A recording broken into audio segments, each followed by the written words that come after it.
உலக அளவுல நம்ம நிறைய பிரச்சனைகளை சந்திச்சுட்டு இருக்கோம்.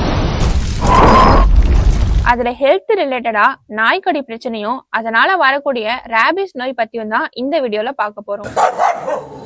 சென்னை, கோயம்புத்தூர், மதுரை, திருச்சி உள்ளிட்ட ஊர்களிலும் கிராமத்துப்புற சைட்லயும் தெருநாய்கள்லாம் மக்களை தாக்கி அதுல நிறைய பேர் உயிரிழந்த சம்பவங்கள்லாம் நம்ம தொடர்ந்து பார்த்துட்டே தான் இருக்கும். நம்ம தினசரி வாழ்க்கையில பாக்குற உயிரினங்கள் நாய், பூனைகளோட எச்சல் மூலமா பரவக்கூடிய இந்த நோய் மனிதர்களோட சென்ட்ரல் நர்வஸ் சிஸ்டமை பாதிக்குது. உலக அளவுல 55,000க்கும் மேல மக்கள் இறக்குறாங்கன்னு, இந்தியாவில மட்டுமே 18,000ல இருந்து 20,000 மக்கள் கிட்ட இறக்குறாங்கன்னு வேர்ல்ட் ஹெல்த் ஆர்கனைசேஷன் தெரியப்படுத்துறாங்க.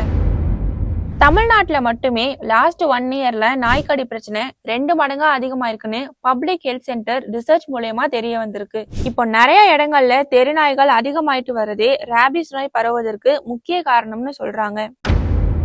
தெருவுல இருக்க குப்பைகளை சரியான முறையில அகற்றாம இருக்கிறதும், நம்ம வீட்டுல மிச்சம் இருக்க உணவுப் பொருட்களை ரோட்ல தெருநாய்களுக்கு வைக்கிறதும், தெருநாய்களுக்கு கருத்தடை செய்யும் திட்டங்கள் முழுமையாக செயல்படுத்தப்படாம இருக்கிறதும் இந்த ரேபிஸ் நோய் பரவுவதற்கு முக்கிய காரணமா இருக்குன்னு சொல்லப்படுது.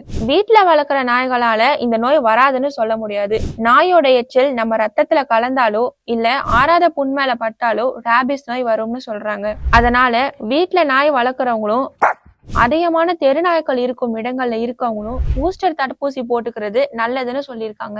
ஒருவேளை நாய்க்கடி நம்ம உடம்புல பட்டுருச்சுன்னா ஒரு 20 மினிட்ஸ் சோப் போட்டு நல்லா கழுவணும். அதுக்கப்புறம் உடனே பக்கத்துல இருக்க ஹாஸ்பிட்டலுக்கு போய் டாக்டரை பார்க்கணும். நிறைய பேரு 16 ஊசி போடுவாங்கன்னு பயந்து ஹாஸ்பிட்டலுக்கே வரதில்லைன்னு, இப்ப இருக்கிற காலகட்டத்துல 4 ஊசி அடுத்தடுத்த நாட்கள்ல போட்டுக்கிட்டாலே போதும்னு டாக்டர்ஸ் அட்வைஸ் பண்ணிருக்காங்க.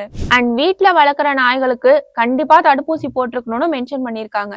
இதே மாதிரி யூஸ்ஃபுல்லான இன்ஃபர்மேஷன் தெரிஞ்சுக்க நம்ம சேனலை சப்ஸ்கிரைப் பண்ணிக்கோங்க.